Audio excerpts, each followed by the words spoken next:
Keith Metcalfe, welcome to the conversation today. Thanks, Jonathan. It is a pleasure to be with you. You're joining us from Vancouver, Canada. I'm south of Salt Lake City in Utah. Today, we're going to be talking about why AI's productivity promise isn't materializing. Now, of course, AI is all the rage. Everyone's talking about it constantly, how it's going to take everyone's jobs. Every day almost, it seems like there's in the news some big tech companies laying off tens of thousands of people. Um, and they always cite productivity gains with AI as the main cause, the main reason. I Yeah. think if you scratch beneath the very thin surface of that facade, you start to see that that's not actually the reason, or that's, just it really is just a facade. But the reality is, it's much more complex than that. And while certainly there are productivity gains to be had with AI, yeah, there's much more to unpack there. So we're gonna explore this together today. As we get started, I wanted to share Keith's bio with everybody. Keith Metcalfe, president of Acorn, is a 25-year enterprise software operator with a practical lens on scaling organizations through skill development, not just technology for its own sake. At Acorn, his philosophy centers on tying learning and performance management together, making sure that technology adoption improves capability and backs up top-down promises with measurable positive outcomes. And I could share a whole bunch about you, Keith. You do so many cool things, but I'm going to pause. Anything you would like to share with the audience by way of your background, personal context before we dive on into the conversation? Yeah, no, I think on the topic of AI from a personal standpoint, I can share that I think I've seen this before. I'm old enough to say that. I started in tech. It's actually 30 years ago.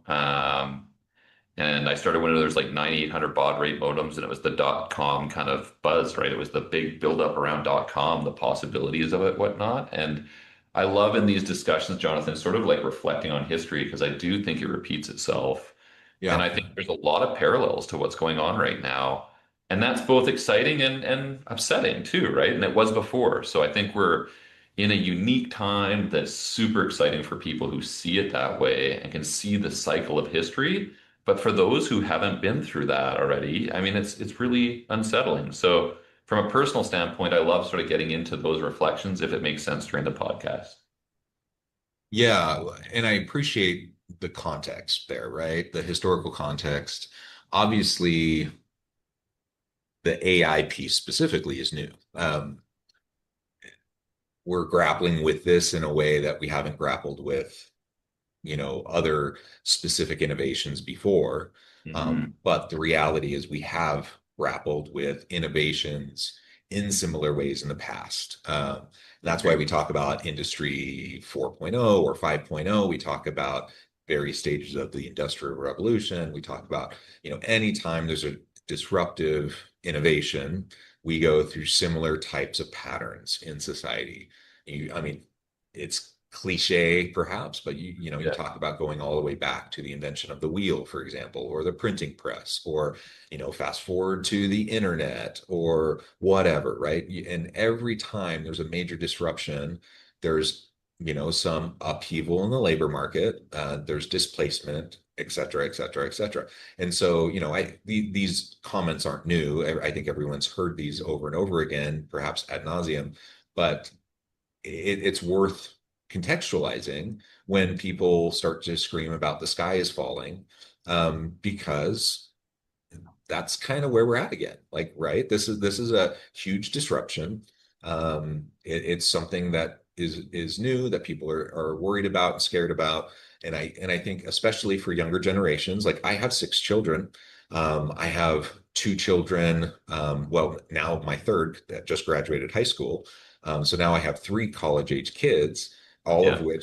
all of whom are, like, what does the future hold for me? Like, why am I in college? Like, why am I preparing for a career? Is it even going to matter? Like, are there going to even be jobs? Like these are the things they're worried about, that they're thinking about. And I don't blame them, because that's the rhetoric they're hearing constantly, that their friends are talking about, that they're seeing on TikTok, that they're hearing in the news, right? These are all the So, things that are spinning in the zeitgeist right now.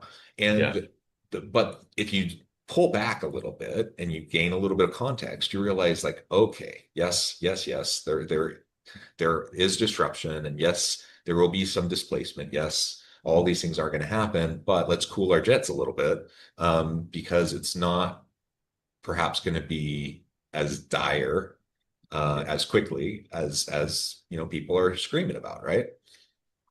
Yeah, I mean, I can only reflect on my sort of limited time on this planet, I guess. And I remember during the dot-com side of things, people having very similar kind of reflections, right? Like everything's going to change. We saw similar things in the public markets, in companies, like all of that was very, very reminiscent. And I was lucky. I mean, I guess I sort of see the world more half full than empty generally, and I was really lucky. I entered technology when nobody had a technology background. Like really, like we were all from different practices because there were no other practices. There was no 15-year experience person in tech at the time, and Jonathan, those were some of my best years because I worked with people who were competent and learning, like truly learning. And a little history on me and Acorn is that's where we come from.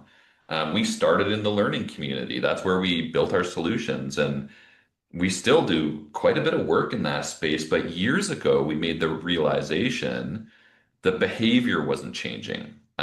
So the real focus, if somebody were to say, "Hey Keith, what's up with Acorn and you?" We really believe, and we believed pre-AI that there was a huge problem in corporate organizations where I would say even since that time, the dot-com time, when everybody was equalized, there was nobody walking around, there was no brilliant jerks, everybody was just figuring it out, and it was wonderful, really. It was the best time of my career.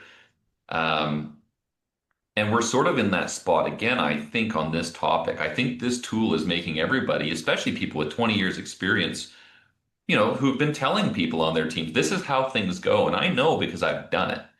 And I think that is AI is sort of making that questioned again, and it's making everybody uncertain. And I like that. I think that's when people learn is when there's an equalization of experience and knowledge. And I think sort of that's what's going on with AI right now. And probably I have a couple of kids too who are going, one's in university, one's in high school. Probably why everybody's around them saying things are uncertain, because those are the people who've been saying, at least since the last major technology revolution, we know how this is going to work. We know what you need to know. And now they don't always, maybe not as quick. So I'm excited by that. Yeah, I feel much the same way. I I was not in the same space as you during the dot-com period. I wasn't in tech at the time, and so I can't relate fully to it the same way that you do. But I was certainly around then, and I certainly saw it unfold then, and I see, the parallels, and I see, how it's happening now. And, I was around, post 9/11. I was around during the 2008 recession. I've seen the ups and I've seen the downs, and we're certainly in an interesting period now. And frankly, given everything that's going on in the world right now, the AI is kind of lower on my list of concerns. You know, There's a whole bunch of other things that I'm much more concerned about. funny you Um, say that because even from a technology perspective, we have avoided the glitz of AI marketing. Because again, if you reflect on history, that fades fast. Like, for a software vendor to walk around and say AI, AI, AI, and even for companies, like probably the reason we're on your podcast is we do an annual survey to understand the world around us. And our world's mainly interested in learning in HR. Like that's sort of where we play mostly as a technology company. And this year's survey has gotten a lot of pickup because we did do it around what's actually going on in AI. Now, while I'm excited by it, there are a bunch of problems, and those problems tie to things that I think organizationally existed prior to the AI sort of noise.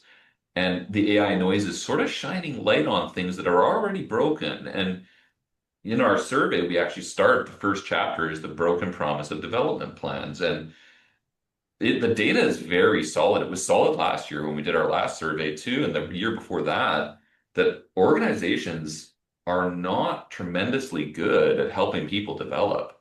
There's a lot of resource and time spent on it, incredible amount of time and resource, but it's not good. And then we just tail from there into this, our next chapter is around AI adoption without infrastructure. And then the last one's AI capability assessment void. So those are the three focuses of the study. And as far as contacting me at the end of the podcast and stuff, we'll give you guys the listeners that study and they can use it internally. But the data is very, very clear that companies have not been good at developing people, and managers are swimming right now with a new powerful tool and the inability to teach people on their teams maybe as quickly as they're learning.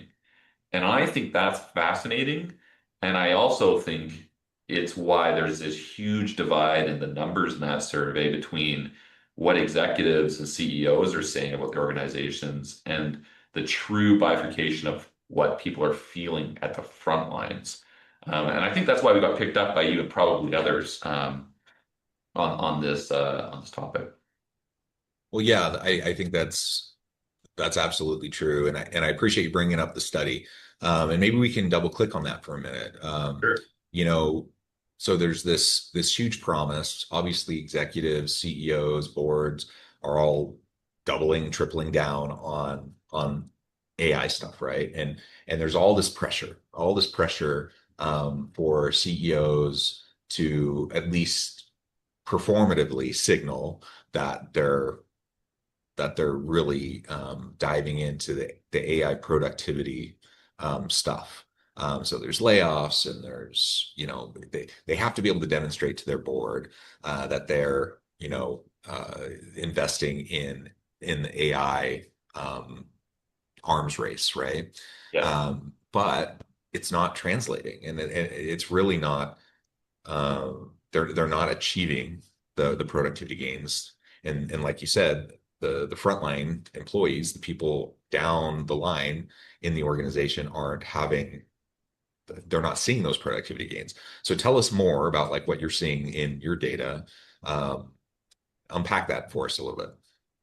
Yeah, the probably most telling numbers, and there's a lot of numbers in the study. It's a fulsome study of about 1,200 people across L&D and HR functions in companies from like 1,000 to 10,000 plus. So it's pretty representative. It's not our customers, it's third party, and the numbers are really clear. 52% of companies are either classifying themselves as early in investigation or piloting without a unified purpose. Hmm. And that in and itself is sort of crazy when you look at the decisions being made at the corporate level and the noise in the news about how much these companies are benefiting from AI. Our numbers say that's very far apart. And drilling it into it a little further, this is probably one of the more shocking ones, is that 73% of executives and 80% of CEOs say they have a clear AI strategy. So there's a huge problem right there, right? 52% say they're early, but they have a clear strategy at the top.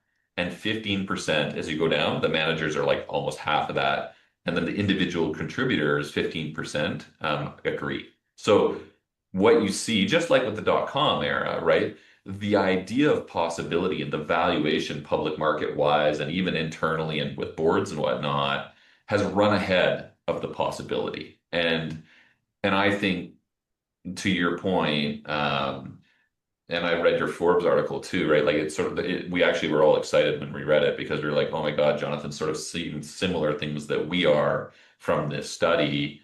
And it's not wrong. The possibility's there. The excitement should be there. But I think it's time for organizations to get very clear, very, very clear on what good looks like to every individual contributor in their job with AI.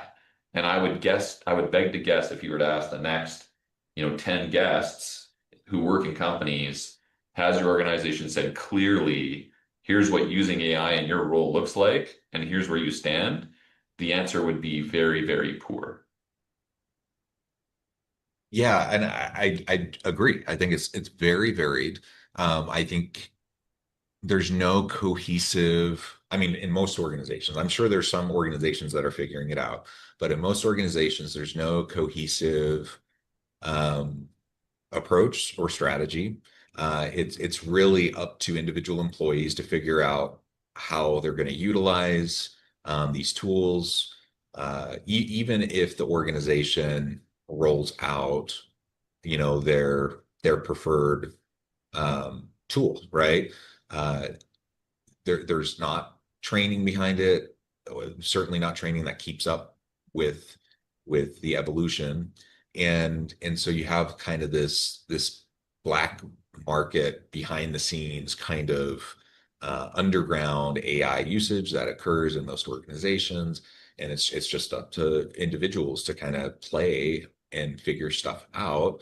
And many are afraid to do that. Many are afraid to admit they're doing that. Yeah. And yeah, it's just the total wild, wild west. Have you seen any of that come out in your data? 100%. Yeah, we see it in a couple of key focuses. I made a mention to this. I mean, we've been preaching the concept of development plans we probably started on development of that side of the platform. I guess it was about 5 years ago. And the reason we did it is we had a learning platform that we would go to large organizations and say, what do the employees think of it? And they're like, hey, it's a really good learning platform. Um, do they like it? And the answer was no. And they're like, and nobody wants to do these training modules, right? They're sort of compliance oriented and they're not targeted to their job. So Hmm. what we've seen with organizations who are figuring it out is they're tackling it at that level. They're saying, we need to be very clear first off on what are the 4 to 5 things, which are usually a grouping of skills and behavior in a person's job that they need to be good at. Then how do we talk to them about how they're good or not, which is sort of that proficiency concept. But you need to talk into context with those capabilities in that job. If you do that, then you can start plugging in new tools like AI into it. But if you don't have that, it's sort of irrelevant. You're almost lost out of the gate. So what we're seeing with organizations that are winning is they've done that work.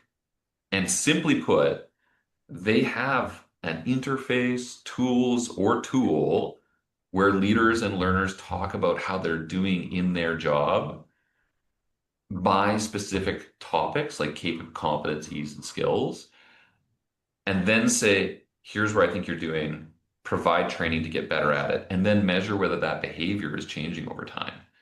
If you have that, then what we're seeing is, and this is sort of the fun part about AI, is you can actually quite specifically map in what should AI do for you across those competencies?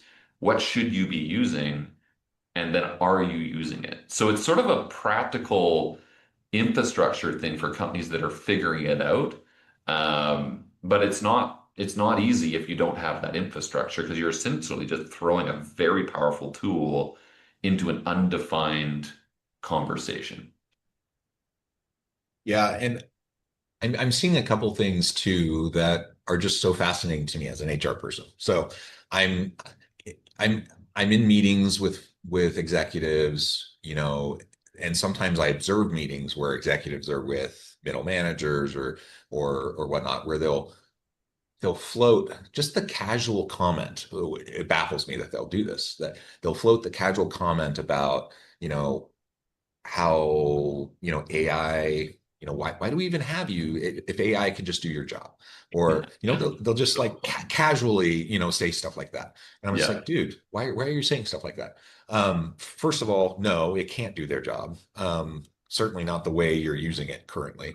um, Plus, I mean, that's horrible. Like, why would you even joke about that yeah, in this context? But two, like there's no like thoughtful effort that I've seen in most organizations for, like a real redesign of work around the tool, right? So 100%. what has happened every time we've seen like these technological disruptions throughout history, um, we've seen displacement and we've seen eventually like there's redesign of work, right? And as that happens, people reskill and you have shifts in the labor market, and you have ultimately it settles and people end up in new types of jobs or redesign types of jobs or whatever. I have not seen much evidence of any of that yet. So we have all this talk about displacement, we have all this talk about productivity gains, et cetera, et cetera. But as long as there's no real effort towards redesign of work, I don't see how we're going to be able to capitalize on Yeah. much of these productivity gains, right?